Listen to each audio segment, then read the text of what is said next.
Bonjour à tous, nouvel épisode du podcast Face Cachée. Alors aujourd'hui, on va aborder un sujet qui va parler aux plus lovers d'entre vous, le R&B. Comment a-t-il évolué au fil des années? Qui sont les représentants de cette musique en 2024? Bref, énormément de points à aborder. Et pour ça, il faut évidemment être bien entouré. C'est pour ça que le Big P est avec nous. Pierre, comment vas-tu? Écoute, trop content d'être là. Aujourd'hui, je vais découvrir des trucs, je vais apprendre plein de choses. Moi, je suis trop content. En plus, c'est ton retour avec des invités ici autour de la table. Là, ouais, je suis parti un petit moment. Et du coup, là, ça fait plaisir de revenir, discuter et tout. En plus, comme j'ai dit, je vais sûrement apprendre plein de choses. Donc, le meilleur retour au final. Au final, ouais, donc, c'est ça. Il faut présenter nos invités maintenant. C'est ça. Mais on l'a vu dans les précédents épisodes, toi, t'es plus l'ESRAM que Taïk. Donc, j'ai ramené, du coup, comme tu l'as dit, des invités qui connaissent le R&B comme personne. Le premier qui est avec nous autour de la table, c'est un peu le Ronaldinho du R&B, puisqu'on le surnomme Pachodinho. Comment vas-tu, frérot? Et surtout, est-ce que t'es content d'être là autour de la table? Très content d'être ici. Merci pour l'invitation. Je vais très, très bien. Et toi, ça va? Moi, ça va très bien. Avec nous, on a évidemment un deuxième invité. Cet autre invité, il affectionne tout particulièrement les survêtements en velours et les Nike Cortez. C'est ce que tu dis dans mon morceau préféré, Fodès. Réa, comment tu vas? Ça va et toi? Ça va très très bien. Alors je pense que vraiment, entouré de cette façon, je pense que ça ne saurait qu'aller. D'autant plus qu'on va parler d'un sujet très intéressant. On en a rapidement parlé en début de podcast. Donc rentrons dans le vif du sujet avec une question essentielle. Pacho, je te la pose à toi. C'est quoi la définition du R&B? La définition du R&B, pour moi, je pense qu'il faut remonter vraiment aux sources. C'est une musique une musique noire. Avant, on parlait de race music, c'est vraiment une musique noire qui vient du blues, du gospel, etc. Du coup, pour moi, c'est déjà une musique très spirituelle de base et qui, avec le temps, est devenue une musique très populaire. Plus on parle d'amour. Pour moi, c'est vraiment un style de musique qui va nous permettre de se recentrer avec nous-mêmes et même d'apprendre à aimer, tout simplement. C'est quelque chose qui même au niveau des sonorités, c'est quelque chose de très chaud qui va vraiment te mettre dans une ambiance où t'as envie d'aimer, quoi. T'as envie de tamiser les lumières. Exactement, c'est ça. Pour moi, c'est vraiment ça. Mais vous voyez, à l'époque, quand c'était Aaliyah, Bobby Brown, etc., enfin, on voyait ce que c'était le R&B. Maintenant, j'ai l'impression qu'on voit des artistes comme Taïk, comme Dadju, on peut qualifier ça d'R&B, mais il y a une grosse aussi influence afro. Est-ce que pour vous, c'est essentiel ce truc-là en 2024 dans le R&B? En fait, ça dépend, parce que ça va dépendre des influences de l'artiste. Tu vois, ça va dépendre de l'influence de l'artiste. Par exemple, je sais qu'au State, par exemple, ils vont pas trop... ils ont pas cette culture afro. Tandis que nous ici en Europe, on a cette culture afro, surtout dans les pays francophones. Il y a cette culture afro, donc c'est un peu obligé, enfin pas obligé, mais ça a quand même son importance dans les sonorités. Et après, pour les puristes, oui, pour eux, c'est pas trop nécessaire parce que ce n'est pas de l'R&B pour eux. Après, moi, je trouve que c'est chacun selon ses influences. Après, il y a toujours des artistes, même en francophonie, qui font du R&B. Par exemple, je prends l'exemple de Monsieur Nov. Lui, c'est purement du R&B. Il y a beaucoup moins d'influences, par exemple, afro. Et j'aimerais quand même rebondir sur ce qu'il disait. En fait, ici, j'ai remarqué que l'oreille de l'auditeur français au niveau R&B et l'oreille de l'auditeur américain n'a pas été éduquée de la même manière. En fait, comme je disais avant, déjà à l'époque, vers les 1920, etc., on avait le gospel. En fait, c'était quand le peuple noir a migré vers le nord, vers New York, LA, etc. Ils sont venus avec le gospel, ils sont venus avec le blues, le swing, etc. Et déjà là, on pose les bases et on connaît les ancêtres de cette musique. Et tout ça, en fait, pour dire qu'il y a eu un cheminement, en fait. Et du coup, les Américains, eux, dès le début, ils avaient déjà cette éducation. Là où nous, en fait, on a eu le R&B dans les années 90. Et c'était déjà très, très tard. On a eu ça dans les années 90 avec d'abord le New Jack. Et on a eu des groupes de New Jack comme N-Groove, Tribal Jam, etc. Mais en fait, c'est pour dire que on n'a été pas éduqués de la même manière qu'eux. Et pour toi, du coup, on est obligé de s'intéresser au R&B américain pour vraiment dire, ok, je connais le R&B. Pas forcément, je dis pas ça, mais c'est pour dire que, en fait, quand on est arrivé avec le R&B en France, déjà, ça n'a pas été très bien apprécié. Ça n'a pas été très bien apprécié. Par exemple, la première artiste R&B qui était l'étendard, entre guillemets, de cette musique, c'est Ophélie Winter. C'est une femme blanche, sachant que c'est une musique de base noire. Elle est venue avec des codes, elle a essayé de ramener des codes noirs, etc., dans ses clips, dans sa manière de parler. Et du coup, déjà ça, le public français s'est dit, ah ok, ça c'est le R&B, or que pas du tout. C'était vraiment une musique dépourvue de tous ses sens, en vrai de vrai. Et ça a fait que nous déjà, on a eu ce truc où on a eu un R&B tiède. Pour nous, notre R&B, c'est déjà un R&B tiède.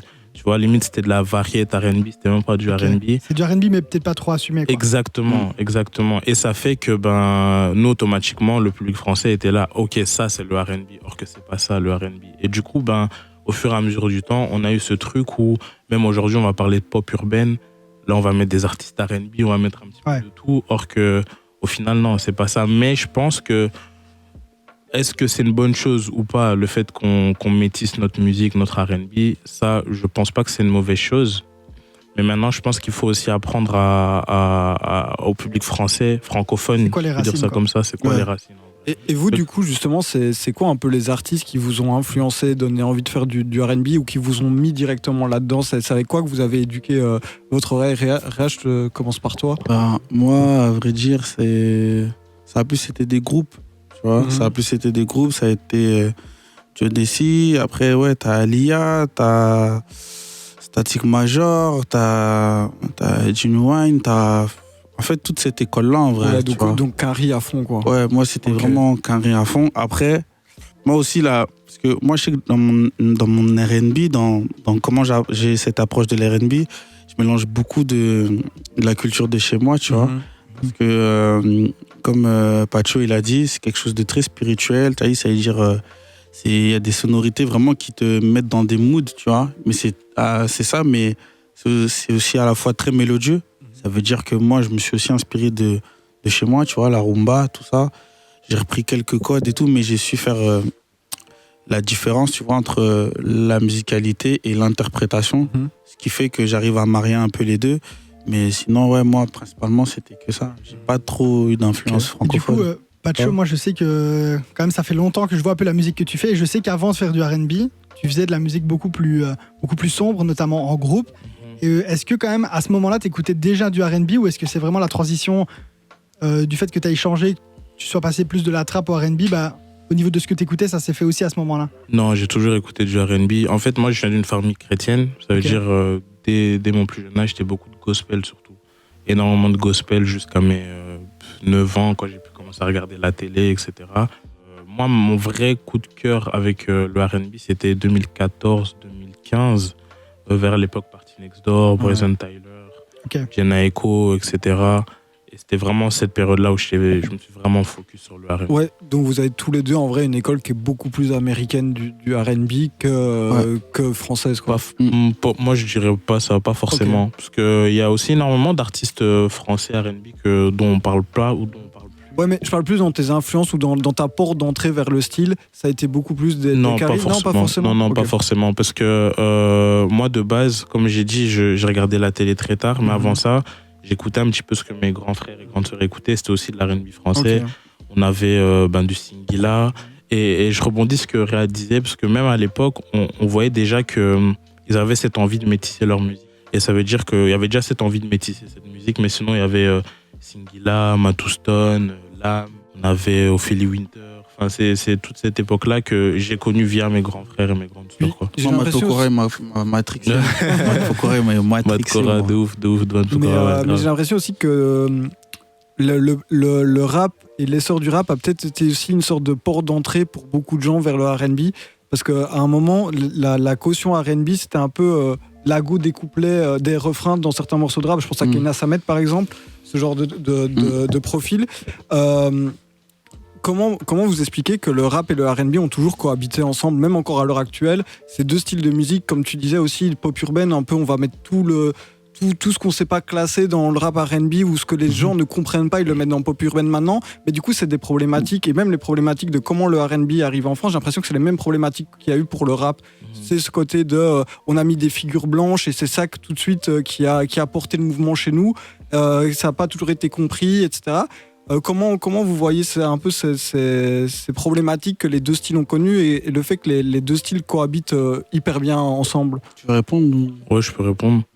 Comme je disais, au début des années 90, voire même les années 2000, la musique populaire, la variété avait du mal à classer les artistes R&B comme le rap avait du mal à les classer.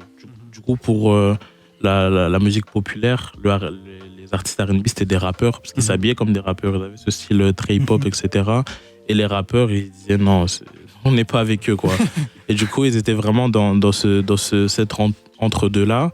Et c'est pour ça, je pense qu'à un moment donné, ces artistes ont dû commencer à métisser leur musique, pas forcément métisser au niveau de la musicalité, mais plus au niveau des paroles, etc. Dans le sens où on a commencé à avoir des Matt Houston qui chantaient la rue, etc. Justement pour essayer de se rapprocher de ce public-là. On avait justement des autres artistes qui se rapprochaient plus de la variété. C'est parce qu'en fait, ils n'arrivaient pas à trouver ce truc. Et je pense qu'aux États-Unis, ouais, cette musique cohabitait, mais en France, dès le début, je pense pas. Okay. Je pense vraiment, vraiment pas. Mais actuellement, c'est vrai qu'on associe beaucoup ces deux styles de musique. Et je pense que c'est justement, pour revenir encore à ça, c'est ce métissage qui s'est fait au fur et à mesure des années qui a fait que automatiquement, même les rappeurs se sentent concernés par ce que les gens du R&B disent et vice-versa. Quoi. Ouais. Puis je pense aussi il y a ce truc où la mélodie a pris beaucoup de place dans le rap et que du coup ça laisse plus la porte ouverte à des collaborations. Enfin, les deux styles s'auto-influencent aussi. Comme maintenant plein de styles influencent, enfin, quand on voit le rap et tous ses sous-genres, j'ai l'impression que c'est aussi pareil dans le R&B, il n'y a plus qu'une seule typologie de R&B, enfin, vous le disiez aussi, il y a d'abord eu toutes les influences aussi, toi tu disais par exemple tu mélanges avec de la rumba congolaise, ce genre de choses, mais fatalement maintenant ça évolue aussi avec des sonorités peut-être plus électroniques de temps en temps, d'autres vont mettre d'autres choses, enfin, comment vous voyez un peu, Réa, comment toi tu vois un peu l'évolution du style au fil des années, est-ce que tu n'as pas l'impression que ça s'est perdu ou est-ce que tu vois ça plutôt d'un bon œil, ce côté... Bon, on fait évoluer le R&B avec plein d'autres sonorités. Déjà, pour rebondir sur ce que Pacho a dit, pour moi, le rap et le R&B, pour moi, ils ont toujours su cohabiter. Parce qu'en vrai, quand on va à la source, là, je te parle vraiment en outre-Atlantique, donc vraiment au niveau des États-Unis et tout, le rap vient du R&B, tu vois. Parce qu'en vrai, c'est juste que le débit, il a accéléré. Et les messages ont été beaucoup plus politiques, tu vois. Mais sinon, le rap de base, il est issu de l'R&B, tu vois. C'est pour ça, depuis un moment, quand on me demande tu fais quel style, je préfère dire je fais du hip-hop que de donner une catégorie, tu vois. Ouais, ça s'inscrit dans la même culture. Parce que pour moi, c'est dans la même culture. C'est juste les acteurs vont être différents, parce que souvent le message va être différent, mais quelque part, en fait, ils sont tous les mêmes, tu vois. Et pour répondre à ta question, je pense que c'est une bonne chose qu'elle évolue. Mais maintenant, le problème, c'est... pour moi, le problème, il est un peu plus profond, dans le sens où, pour moi, le problème, c'est au niveau de l'industrie. Là, c'est autre chose, tu vois. Parce que, t'as vu, il y a une nouvelle vague d'artistes R&B qui est en train de pousser. Et avant de dire je suis un artiste R&B, c'était mal vu, tu vois. C'était en mode... Tu vois, c'était mieux en mode tu rappes et tout, tu vois. Mais avant, c'était, tu vois, c'était tranquille, t'inquiète. Après, tu vois. Mais il y a le truc est tellement fort parce qu'en vrai, pour moi, tout le monde écoute de l'R&B. Il y a tout le monde. Et on a tous un petit côté un peu lover. Tu vois, lover, un peu, tu vois, sentimental. Ça veut dire, pour moi, c'est une bonne chose, mais c'est juste comment on classifie les artistes, tu vois.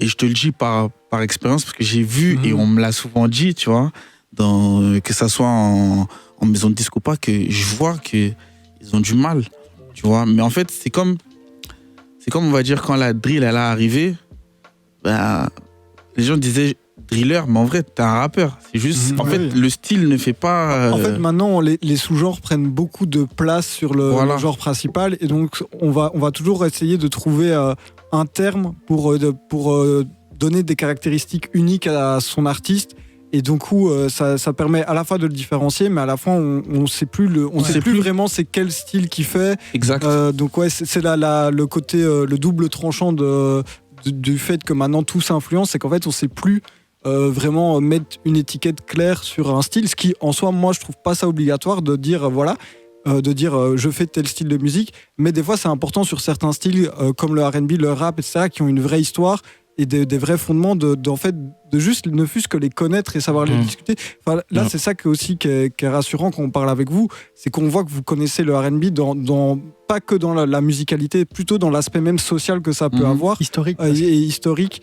Et du coup, ça se voit qu'en fait, c'est logique que vous fassiez cette musique parce qu'en fait, vous la connaissez, vous en connaissez les codes, et après, ça vous permet aussi de les mélanger avec vos autres influences, comme tu l'as dit encore une fois, que ce soit de la rumba, soit aussi pas chose, tu vois, peut-être ton passage sur le côté musique un peu plus trap, ça t'a permis aussi de faire évoluer un peu le R&B Bien à ta sûr. sauce. Ouais, bien sûr. Pour vous, c'est important du coup de mélanger vos influences pour faire évoluer la musique, tout en connaissant les racines. Moi, je pense que, en fait, le fait de ne pas mettre d'étiquette à sa musique, ça peut servir d'un côté, ça peut aussi beaucoup desservir d'un autre.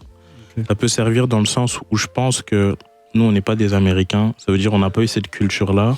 On a eu notre propre culture. Et le fait par exemple, Taiki disait dans une interview, c'était soit je métisse ce R&B avec ce que je suis, ou soit je me niche et je vais pas forcément très très loin. Parce que quand on regarde bien ici dans le mainstream niveau R&B, honnêtement, qui fait du R&B, c'est plus de la il n'y a que Monsieur Nov, c'est tout, honnêtement. Qui fait que vraiment du R&B. Et encore le marathon, il a été chaud, il a été très long. Et parce qu'à un moment, on a dû se dire, ça y est, on peut plus faire semblant. C'est ça, et sur ça, du coup, moi je disais que d'un côté ça sert, parce que voilà, nous, on se recentre avec notre propre culture, et c'est bien, en tant qu'artiste, c'est bien de se connaître, de savoir d'où on vient, et ça permet d'évoluer cette musique. Et d'un autre côté, ça dessert, parce qu'au final, on continue à ne pas éduquer l'oreille française au vrai R&B. Et au final, je me dis, est-ce qu'ils vont vraiment connaître ce que c'est le R&B en vrai ? Et c'est ça, en fait, le dilemme avec lequel on joue aujourd'hui. Et le prime du R&B, c'est quoi ? C'est les années 90 et peut-être début des années 2000 aussi ? Le prime... Moi, je dirais fin 90, début 2000. Hein. Ouais, début et du 2000. coup, quand vous avez commencé, du coup, c'était pas la musique prédominante. Est-ce que ça vous a pas fait peur de justement ne pas être bien reçu par le public qui va vous écouter ? Moi, honnêtement, de base, je me suis pas dit je vais faire du R&B. Quand j'ai arrêté le rap, je me suis dit je vais me chercher. C'est aussi simple que ça. Du coup, j'ai été vraiment creusé dans ce que j'ai écouté depuis mon enfance, comme je disais, du gospel, etc. Ouais. J'ai appris l'histoire de cette musique, du R&B, et au fur et à mesure du temps, j'ai vu que, ok, d'accord, c'est ça que je veux faire. Mais quand je suis venu avec, les gens étaient un peu choqués. Ils disaient, mais qu'est-ce qu'il fait, ce mec ? Il y a un an, il rappait comme un fou. Aujourd'hui, il vient, il chante, etc. Il se passe quoi ? Il s'est adouci. Ouais, et j'ai dû leur montrer que je connaissais cette musique, que j'avais vraiment envie de la faire pour qu'ils adhèrent. Et petit à petit, les gens commencent à adhérer. Ouais. Ok. Et toi, Réa, t'as pas eu peur quand t'as commencé ? Moi, je t'avoue que ouais. Parce que moi, déjà, je suis arrivé Quand je suis arrivé, j'étais dans un collectif. Tu vois, j'étais dans un collectif. Ça veut dire on avait chacun notre truc, notre petite patte. Et celui qui se rapprochait le plus de ce que je faisais, c'était YG Pablo. Tu vois. Et moi, j'étais plus dans ce rap. Déjà, mon rap, il était très mélodieux, tu vois. Parce que moi, mes influences, c'était beaucoup la West Coast, tu vois. Donc, ça veut dire c'est beaucoup du rap un peu nonchalant, mais chantonné. Donc, en France, c'était un peu le flow à Doc Gynéco, tout ça, tu vois. Et ça veut dire, moi, déjà, je suis dans ce truc où je sais que je vais chanter, je vais finir par chanter. C'est-à-dire, vu que moi, j'aimais bien, tu sais, j'étais un petit digger. Et je crois, Party Next Door, je l'écoutais même, je l'ai découvert avant qu'il pète, tu vois. Là, je te parle, on est en 2012, tu vois. SoundCloud. Ça veut dire, ouais, c'était sur SoundCloud. Ça veut dire, j'écoute le gars et je me prends une claque. Et quand Drake il vient, en fait, c'est quand Drake il arrive que je me dis, en fait, ce que j'ai envie de faire, il y a un mec qui est en train de le faire. Donc, en vrai, c'est pas, tu vois, c'est une bonne chose, tu vois. Et j'avais sorti un morceau Trap Soul. Et je crois là on est en 2013, genre un morceau Trap Soul là. Bryson Tyler, il n'existait pas encore, tu vois. C'était un tie beat de Party Next Door. Je le sors. Le son, il prend. Et en fait, je me dis, ça a rien. Et quand je regarde en fait en face, je vois Caris, il est avec Zo. Il y a des sons Kalash. En fait, c'est la trappe qui est en train de monter. Okay, Je me dis, mais. Ouais, c'est là que t'as eu un peu peur, peut-être. Je me dis, mais moi, je vais avec ça, là. Je me dis, mais toi, tu nous fais quoi, tu vois ? C'est-à-dire, le son, je l'ai enlevé. De YouTube et tout. Et c'est-à-dire, je me suis dit, il faut que je fasse de la trappe, tu vois. C'est-à-dire, pendant un moment, j'ai pas fait de son parce que je me sentais pas à l'aise avec ça, tu vois. Et je crois, 2 ans après, là, tu parles d'être un artiste purement R&B, comme par exemple les Monsieur Neuf, mais je trouve qu'il y a plein d'artistes qui sont des rappeurs, mais qui parfois s'ouvrent et font des morceaux purement R&B. Par exemple, là, tu as parlé de YG Pablo. Je trouve que YG Pablo, autant il a fait des morceaux trap très très bons, mais il y a beaucoup de morceaux qui ont d'ailleurs bien marché, qui sont aussi, il y a une certaine sonorité R&B aussi. Parce que moi, je pense que, t'as vu, il y en a, ils ont ce truc pour faire de l'R&B. Ouais. Ils ont ce truc, mais il faut assumer, tu vois. C'est un chemin que tu prends où il faut assumer que...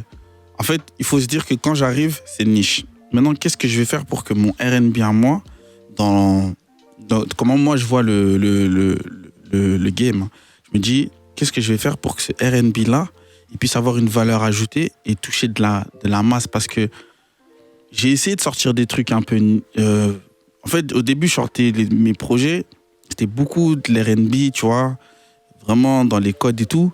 Ça prenait, mais c'était niche, tu vois. Ah ouais. C'est que quand j'ai fait Rumba Rhythm and Blues, le EP là, que quand j'ai sorti Petit Cœur, que là j'ai vu, ok, j'ai pris les codes, mais j'ai su rajouter une valeur ajoutée dans mon interprétation. Et c'est là en fait que j'ai compris que, ok, là en fait, je suis obligé de rajouter quelque chose. En fait, je suis obligé de me plier à l'industrie, c'est-à-dire prendre les codes qui sont obligés pour que demain je puisse manger de ça, et les mettre, tu vois, avec mes influences à moi et le style que je veux. Parce que si tu viens avec un R&B pur, tu peux prendre, c'est sûr. Parce que la musique, en vrai, c'est pas une course de rapidité. Il y a un plafond de verre que tu dépasseras pas, quoi. C'est un plafond de verre. Et t'as vu, c'est pas tout le monde qui sait le passer, tu vois. Certes, lui, Nov, il a réussi, mais c'est pas tout le monde qui est Nov, tu vois. Ouais. Parce que Nov, il vient de loin. Et moi, je kiffe de fou son parcours, tu vois. Mais il faut vraiment avoir la mentale du truc, tu vois. Ouais, et puis il faut pas oublier aussi qu'on reste en Belgique et qu'il y a un double plafond de verre, C'est ça, qui est celui tu vois. de la Belgique tout simplement, et de s'exporter en France et de conquérir un marché. Je pense que déjà, ça a été dur pour la France d'accepter le R&B et d'en faire un style important. Je pense qu'encore en Belgique, on est encore sur... Ouais, en Belgique, est-ce qu'on a un grand artiste qui représente un peu le R&B? On n'a pas, mais par contre, ça, je vais vous choquer. Le premier son R&B qui a été mainstream d'Ophélie Winter, c'est Dieu m'a donné la foi. Il a été produit par des beatmakers belges. Okay. Et c'est des Donc, Congolais. il y a quand même, ouais, et c'était vraiment les premiers qui ont su ramener ça au mainstream. Mais c'était des Belges. Après, si on dit que Hamza en soi a fait du R&B, on peut dire Après, que Hamza, moi je trouve on a Hamza me fait beaucoup penser. Je sais pas si vous connaissez Amine qui a fait Señorita. Oui. C'était un son comme ça, un peu high N.B. Avant, on appelait ça du high N.B. Et justement, hier, Hamza a sorti un son high N.B. En fait, c'est vraiment ce truc où, depuis les années 2000, en fait, il y a vraiment beaucoup ce métissage, en fait. Pour toi, ce morceau-là, c'est du... Il y a des sonorités R&B? Bien sûr, ouais, c'est clairement du R&B. C'est du high N.B. Mais pour moi, il y a quand même... ok. Mais du coup, c'est le R&B, ça va être une sorte de mélange de musique. La musique rail c'est comme ce que t'as kiffé, c'est comme... Mais même Rimka et 113 au début, c'est ça. Ils ont littéralement un morceau qui porte ce nom-là. En fait, moi, je pense qu'il faut pas forcément... voir mal ce métissage. Certes, il y a les puristes qui se disent ouais, il faut qu'on fasse vivre le vrai R&B, mais encore une fois, c'est pas notre culture. Enfin, entre guillemets, c'est pas notre culture. On a une autre culture qu'il faut aussi montrer. Comme vous le prouvez très bien, on peut respecter la culture tout en la faisant avancer aussi. Bien sûr. Je trouve que c'est même le propre maintenant de dire voilà, on a grandi au moment où le style a commencé à naître. On a vu les débuts, on les respecte, on les comprend, mais justement, nous, ça va nous servir à faire évoluer tout ça. Exactement. Et à sensibiliser aussi. Parce que les plus jeunes qui naissent maintenant et qui écoutent du R&B, c'est peut-être normal qu'ils aient pas les clés pour comprendre les sens faut pas leur en vouloir.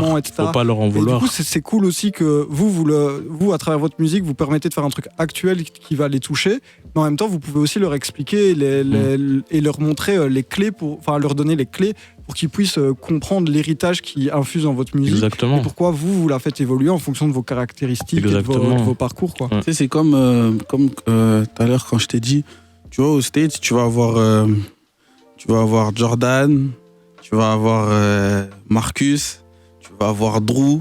Ils ont grandi avec ce truc de... En fait, ils ont grandi avec la musique afro-américaine, tu vois. En France, je te prends la France parce que c'est le plus grand pays francophone, tu vois. Tu vas avoir Julien, Ismaël et Bakary, tu vois. Et ces trois-là, c'est trois ethnies différentes. Ouais, trois influences différentes. Mais t'as vu, l'immigration en France, elle est énorme. C'est-à-dire que les sonorités afro, c'est quelque chose que même si t'habites dans le 16e, T'as déjà entendu, tu vois. Parce que tu vas traîner avec un gars qui est sénégalais, l'autre là-bas, il est congolais, l'autre là-bas, il est tu vois, en fait, la sonorité afro, elle est ancrée en France. Ce qui fait du coup aussi ce que Pacho disait, c'est qu'à l'heure actuelle, le R&B peut cohabiter avec Ophélie Winter, qui peut cohabiter avec la musique que vous faites et l'héritage qu'elle a. Exactement. Du coup, au final, c'est peut-être des fois ça a certains côtés négatifs, comme quand tu vois qu'en fait la culture blanche essaye de se réapproprier sans comprendre les codes ou ce genre de choses, mais à l'inverse ça permet d'avoir aussi une richesse de sous-genres et d'influences qui cohabitent sur le même territoire. Après moi je pense qu'il faut voir aussi l'intention qu'il y a derrière. Si l'intention est saine de vouloir aussi montrer, expliquer qu'est-ce que c'est que le R&B, c'est bien, et si maintenant on veut s'approprier et prendre les codes juste pour se dire ok je fais ça parce que ça marche maintenant, ça c'est pas du tout bien. Mais ça souvent je pense que ça se ressent aussi à travers la musique. Bien sûr, ça se tu ressent. peux pas faire de la musique de qualité si tu la comprends pas. Bien sûr. Tu vois, c'est comme Ophélie Winter elle a un morceau. J'espère qu'elle n'écoutera pas l'épisode. Non mais elle est forte, moi j'écoute encore. Elle a un morceau avec Papa Wemba, tu vois, qui s'appelle Yété. Tu vois, et c'est une reprise d'un son de Papa Wemba, mais pour te dire que en fait ce métissage là, il est pas anodin, tu vois, il est naturel, tu vois. Mais c'est pour ça, des fois, tu vas voir les artistes américains, quand ils entendent des trucs afro, ils pètent leur tête. Parce qu'en fait, ils ont pas grandi dans ce truc-là. Ça veut dire, tu vois, quand ils voient des Wizkid, ils voient des Thames, des trucs comme ça, ils sont en mode, c'est une dinguerie, toute la vague nigériane, etc. C'est pour ça que ça a si bien marché aussi, je pense, et que ça s'est si bien exporté directement de l'autre côté de l'Atlantique. C'est que nous, on a déjà grandi avec ces sonorités-là, etc. Donc, c'était sympa d'entendre un peu, de voir comment ça se réactualise et comment, que voir aussi des têtes qui viennent de l'autre côté de la Méditerranée, qui arrivent à s'imposer sur le marché international.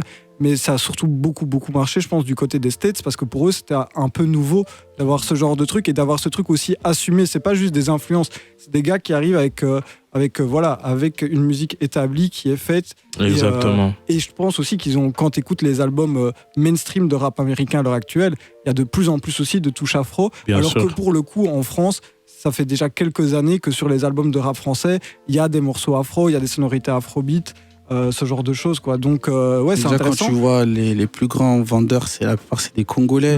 Tu vois, donc il y a déjà ce truc de mélodie. Mais par contre, pour rebondir sur les artistes afro, ce que tu as dit un truc qui est bien, qu'on a souligné aussi tout à l'heure, comme je te disais, l'industrie. Tu vois, par exemple, quand l'afro est arrivé aux States, là je te parle de Davido, quand ils ont explosé, ils se sont exportés vers les États-Unis. Tu vois.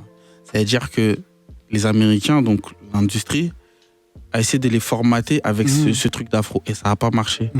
Tu vois, ça n'a pas marché. Wizkid il avait signé là-bas et ça n'a pas marché parce qu'en fait, pour faire quelque chose, il faut connaître la source, tu vois.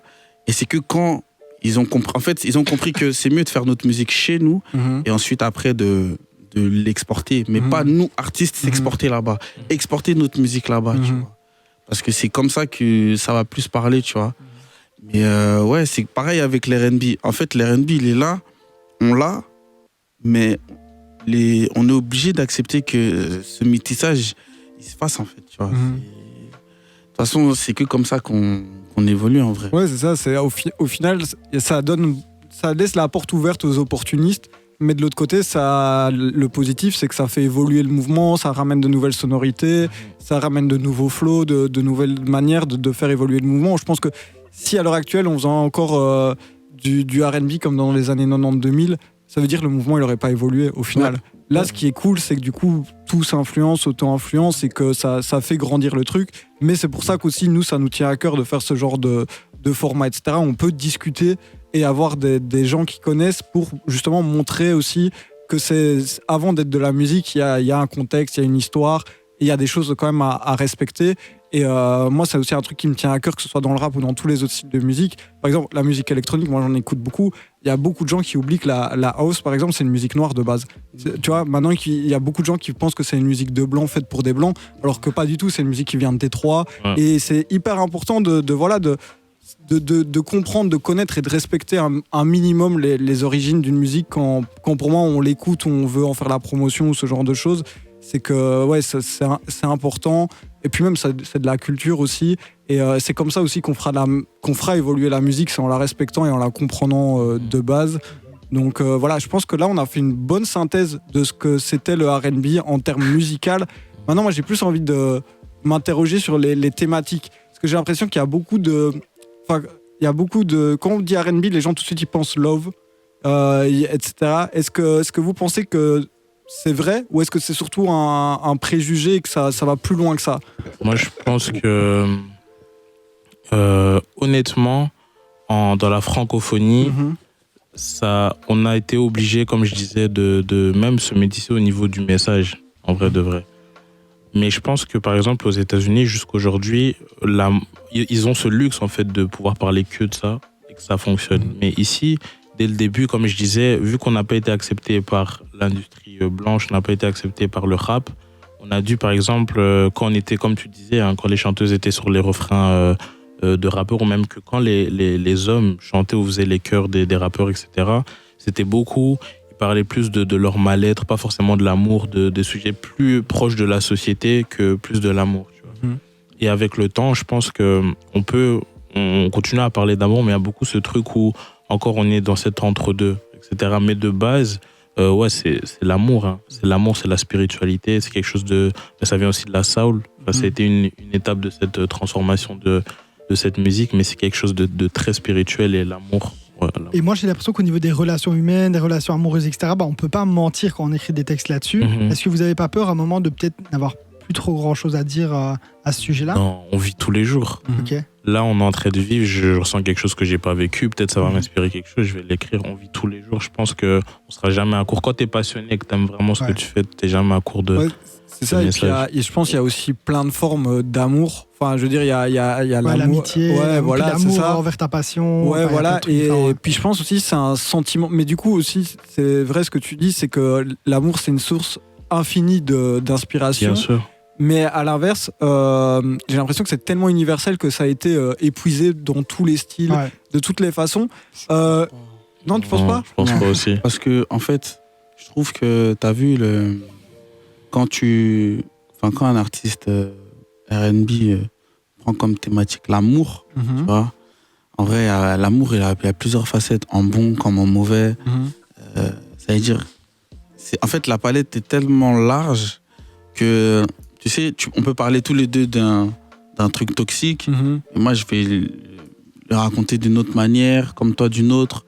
Tu peux aller dans un storytelling. En fait, il y a plusieurs manières d'aborder le sujet, tu vois. Donc, je trouve qu'en vrai, il y a des sujets qui, pour moi, ont été déjà trop racontés. Ou du moins, je pense pas trop racontés, mais trop répété de cette manière-là, tu vois. C'est plutôt la forme, quoi, qui est souvent... En fait, c'est la forme qui est souvent... Ouais, parce qu'en vrai, des albums de rupture, par exemple, je prends le truc classique et cliché de fou, mais des albums de rupture, il y en a depuis 50 ans dans tous les styles de musique, et il continue d'y en avoir, et ça marche encore bien. Enfin, moi, par exemple, un des trucs, on sort complètement du style de musique-là, mais par exemple, un truc que je me bute ces derniers temps, c'est le dernier album de Billie Eilish.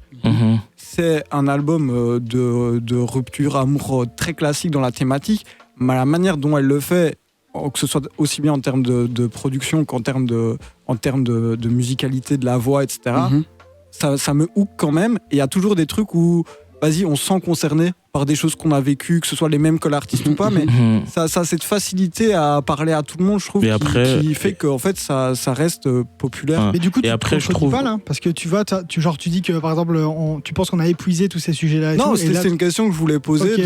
Est-ce que justement, vu que c'est pas un sujet universel, comment est-ce qu'on arrive encore à le rendre unique à l'heure actuelle? Du coup, l'exemple de Billie Eilish, c'est qu'on peut le rendre toujours... c'est ça. La question que je pose, c'est que je pense qu'on en parlera toujours, et c'est trop bien d'en parler toujours, parce qu'en plus, les relations amoureuses vont évoluer. Je veux dire, à l'époque, il n'y avait pas les applis de rencontre. Maintenant, tu as des morceaux qui parlent de rencontrer des gens sur les applis de rencontre. Tu as des petits éléments de société qui fait que le sujet va évoluer. Mais du coup, moi, ma question, c'est surtout, vu que c'est fait dans tous les styles, de la pop à la variété, en passant par le rap ou R&B, c'est plutôt qu'est-ce qui va être propre au R&B sur ces sujets-là, pour qu'en fait, ils en aient fait limite un critère important.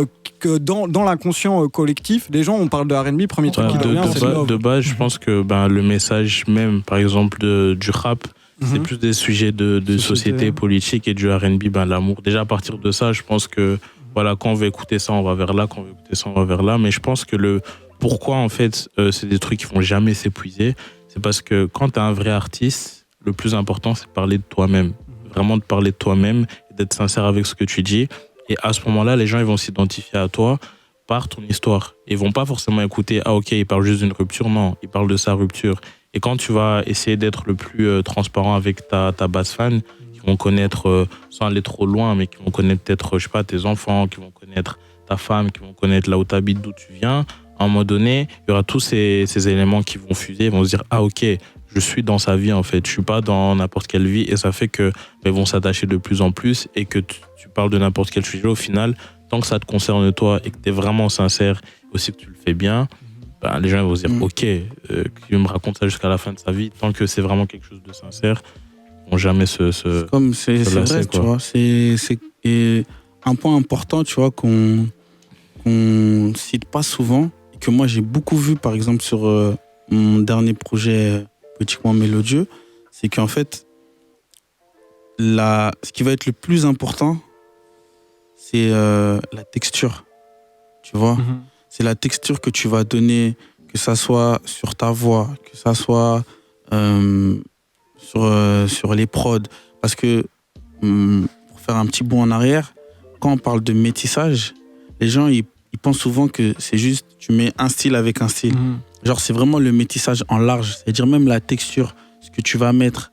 Tu sais, par exemple, un bête exemple, il y a des sons que tu peux écouter et c'est enregistré avec moi j'ai des sons, après qui sont pas encore sortis, tu vois, mais que j'ai fait avec une reverb room, tu vois, une chamber room. En gros, c'est une reverb comme si j'étais dans une chambre, tu vois. C'est-à-dire que déjà ma voix, elle sort autrement.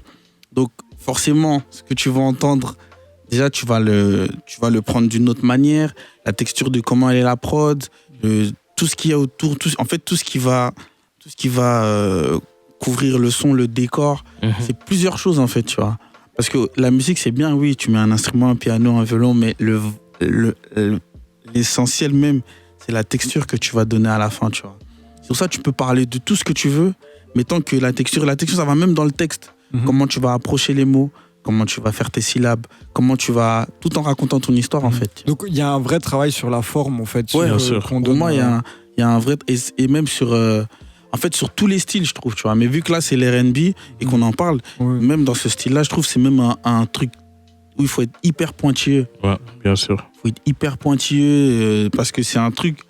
Si tu arrives à bien le faire, des gens ils peuvent écouter ta musique et pleurer. Et je te dis la vérité, moi j'ai déjà vu j'ai déjà entendu, reçu des messages où déjà des gens ils m'ont dit clairement, j'ai écouté ça, frérot, j'ai pleuré. Tu vois, pour te dire que en fait c'est vraiment et puis c'est le cœur aussi que tu dois y mettre, tu vois. C'est le cœur, et ça ment pas. C'est ce qu'il disait, et ça pour moi c'est important dans tous les styles de musique et encore plus dans le rap. C'est que l'authenticité, c'est un facteur aussi de qualité très important. Et je trouve que ça se ressent directement quand une musique, elle est faite, quand, je sais pas, que ce soit une musique joyeuse ou triste, mais ça se sent que le mec était vraiment joyeux ou triste quand il l'a fait. Ouais. Ça rajoute une authenticité, et du coup une sorte de compassion de la part de l'auditeur qui permet de s'immerger à 100% dans le morceau et de vraiment se le prendre de plein fouet. Et en plus de ça, je disais, il y a des thématiques qui vont nous toucher tous personnellement en fonction de notre background, de comment on a grandi, de où on a grandi, etc. Mais il y a des thématiques qui arrivent à être universelles. Ça veut dire que même si t'as pas du tout le même profil que l'artiste, t'as pas grandi comme lui, il va te raconter certaines choses que tu vas pouvoir transplanter à ce que toi t'as vécu et quand même être touché par sa musique. Donc c'est hyper intéressant ce travail à faire sur la forme que vous disiez. Et pour moi, ça va de pair avec le fait que le style de musique il évolue. Du coup, fatalement, la forme, elle évolue, donc on peut continuer à garder le même fond tant qu'on fait évoluer la forme. Et est-ce que vous pensez que niveau R&B, il faut avoir eu une peine de cœur pour pouvoir faire du R&B? Parce que c'est un peu l'impression qui ressort souvent de non, je trouve pas. Moi, je trouve juste, en fait, c'est comme le rap. Il y en a, ils pensent c'est quand t'as vécu la galère, c'est quand t'es au bas du trou que tu peux faire du rap. Je trouve pas. Je trouve que juste, en fait, c'est si t'as vécu la galère et t'étais vraiment en bas, ben, du coup, la manière dont tu vas aborder les trucs vont être différents. Mais quelqu'un qui a toujours été bien dans sa vie, demain, il peut aller au studio, il fait un son, il peut est-ce dire... que c'est pas plus facile de parler de choses quand ça va mal, tu vois? En général, oui, c'est plus facile, tu vois. Après, je dis ça, j'ai écrit aucun texte dans ma vie. En général, c'est plus facile de parler de quelque chose quand ça va mal. En fait, même pas quand ça va mal. En vrai, c'est plus facile de parler de quelque chose quand t'es dans l'émotion de cette chose-là. Okay. Ouais, l'intensité aussi. C'est pour ça même, Taïs, on le disait en amont, mais tu vois, c'est pour ça, moi, pour mes raisons personnelles, j'ai pris un peu de retrait par rapport à la musique, tu vois. Parce que même comment j'ai envie d'aborder les choses maintenant, j'ai besoin de vivre ce que je suis en train de vivre, tu vois. Vivre à fond. Pouvoir bien en parler dans quelques mois. Pouvoir bien en parler parce que, t'as vu, quand t'arrives à ça, c'est comme un album. T'as vu, quand tu fais un premier album, tu parles du fait que, t'étais en bas du trou, maintenant, quand tu fais le deuxième album, tu vas parler des gens, ils ont changé, ma vie a changé. Quand t'arrives au troisième album, tu vas dire, la réussite, machin, Quand t'arrives au quatrième, tu vas dire quoi? Tu vas répéter encore. Tu vois, c'est pour ça, c'est mieux de raconter ce que tu vis, peu importe, même si c'est répétitif. En fait, il y a des choses qui sont universelles que les gens ils vivent tous les jours. C'est-à-dire même quelqu'un qui est au Cambodge là-bas, il écoute ton son, toi t'es je sais pas où, si ce que tu dis c'est pur, c'est authentique, il va peut-être être touché par une phase. Il va être touché, tu vois. Et même pour rebondir sur ça, pour moi en fait, pourquoi, comme je disais tout à l'heure, que mon coup de cœur avec le R&B c'était vers les années 2014, etc. C'est qu'avant en fait les artistes R&B ils aimaient trop chanter les peines de cœur. Ils se plaignaient de ouf. Et toi, ça te touchait pas peut-être à ce moment-là? Non, parce qu'au final, frère, moi j'étais petit. Moi, ce que je voulais, c'était des meufs. C'était pas, je voulais pas être blessé, tu vois. C'est-à-dire, je comprenais pas. Ils faisaient que se plaindre. À chaque fois, c'était ça. Ils se lamentaient. C'était toujours les victimes, etc. Ils pleuraient sous la pluie. Tu vois ce que je veux dire? Ce genre de choses, c'était vraiment très caricatural de la R&B de cette époque-là. Et quand j'ai connu Party Next Door, Bryson Tyler, Tory Lanez, Jenna Echo, c'était beaucoup. Ok, moi aussi j'aimais Thor. Tu vois, ils étaient là vraiment, même si c'était des fois très toxique, mais c'était ok, c'est ce que je vis, c'est ce que je suis vraiment. Je suis peut-être une victime de temps en temps, mais de temps en temps, je fais aussi mal. Et c'était cette authenticité-là que j'ai vraiment aimé dans ce truc. Et pour répondre à ta question, il ne faut pas forcément chanter les peines de cœur, mais plus chanter ce que tu vis. Tu vois. Mais Réa, il disait que justement, il fallait prendre le temps parfois de se poser, de vivre. Est-ce que toi aussi, pour toi, c'est important ça? Est-ce qu'à certains moments, tu prends du recul, tu arrêtes un peu la musique pendant quelques mois et tu vis? Justement, quand j'ai fait la transition rap R&B, pendant 1 an et demi, j'ai rien sorti. J'étais plus en train d'écrire, parce que moi j'écris des poèmes aussi, c'est-à-dire que j'étais beaucoup en train d'écrire. Et la musique, je testais des choses, mais je travaillais plus ma voix qu'autre chose. Mais c'est vrai que de temps en temps, il faut prendre du recul, voir ce que tu vis, surtout quand tu es dans cette démarche de raconter des choses réelles, quoi, tu vois. Mais ouais. Et moi, j'avais jamais fait de break jusqu'à maintenant.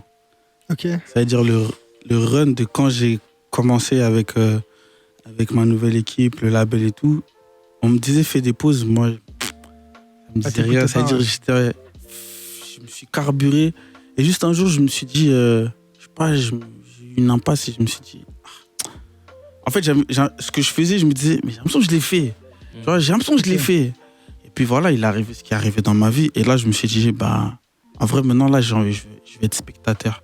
Je vais regarder les autres artistes, je vais regarder... Parce que des fois, tu vas regarder un autre et il est pas plus haut ni plus bas que toi, mais il va t'inspirer quelque chose, tu vois.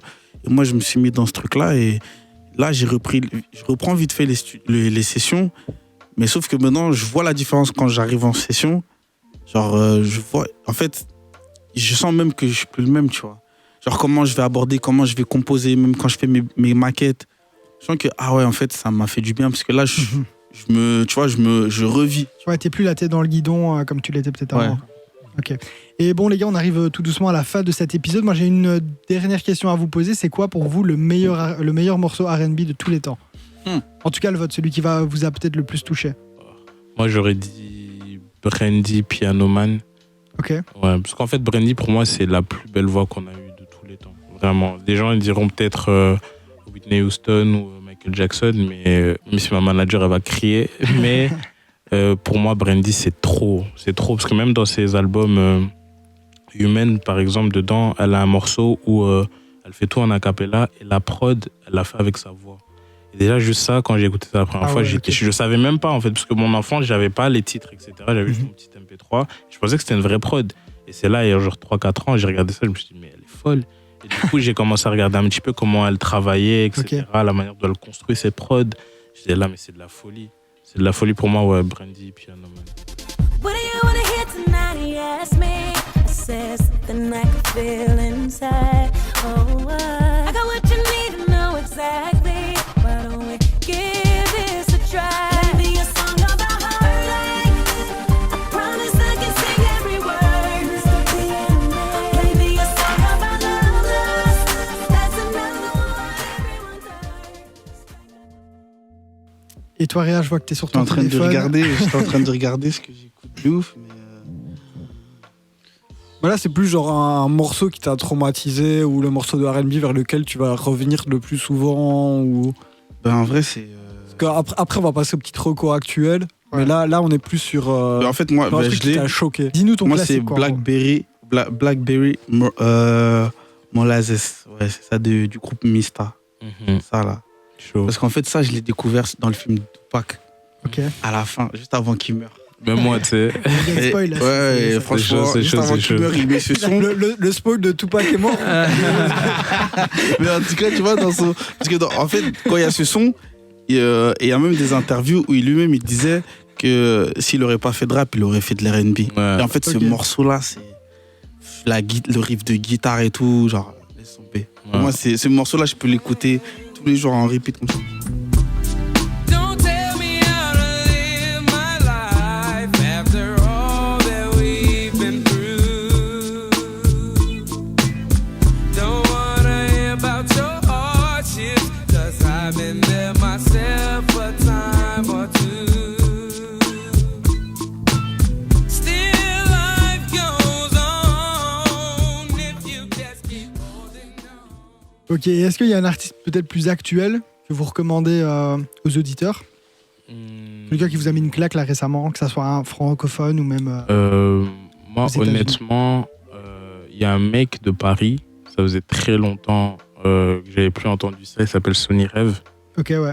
Et Gars, Ouais, lui, il est très fort. hein. il est fort, il est Il est très fort. vraiment pour le coup, il est fort. Et j'ai vraiment pas honte de le dire, il est très, très, très fort. Ici en France, Mais du lui, coup, si on en revient un peu à notre discussion, il fait vraiment du. lui, il fait du pur R&B quoi. pur. Du C'est pas- Il n'y a pas pur d'autres. de chez enfin, pur. il y a Il a peut-être les- d'autres influences. Mais il y mais a, ça il y a se d'autres ressent moins, influences, quoi. quand tu connais, il y a d'autres influences, mais c'est Il a très, les très influences un peu canadiennes. Ouais, de ouf. Ouais, lui, c'est grave Party Next Door, etc. Ouais. Mais j'ai l'impression, peut-être pas sur le dernier là qui vient de sortir, mais celui d'avant, j'oublie tout le temps le titre, Roller Coaster Emotion, je pense, un truc comme ça. Lui, il me fait penser à The Weeknd. hein.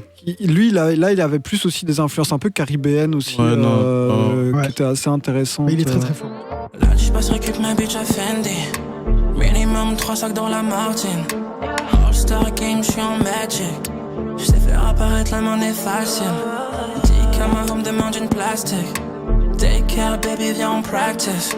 Comment se fait-il que ton ami est so bad? Fake ass bitch sur un transat. Moi, c'est. Au stage, j'aurais dit Blessed. Oh oui, Blast. Ouais.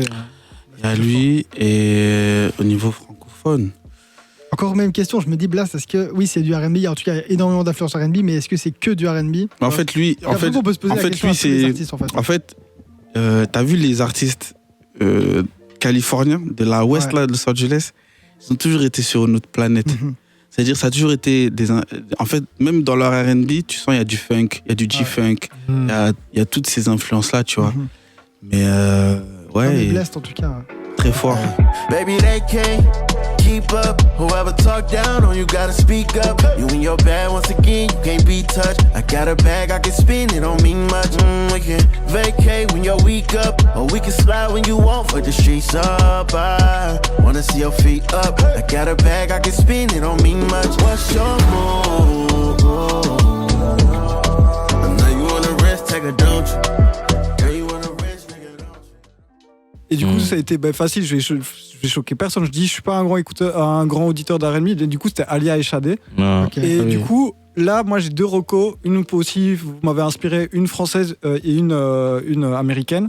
C'est américaine, ça va peut-être un peu divisé parce que pour le coup, c'est du R&B qui s'inspire un peu aussi de tout ce qui se fait en musique indie, etc. C'est une meuf qui s'appelle Charlotte Day Lewis. des Wilson. Je connais. Qui, là, sur le dernier projet, moi, il m'a mis une vraie claque. L'outro, je trouve ça magnifique. Et il y a un feat avec Snow Allegra, d'ailleurs, aussi, dessus.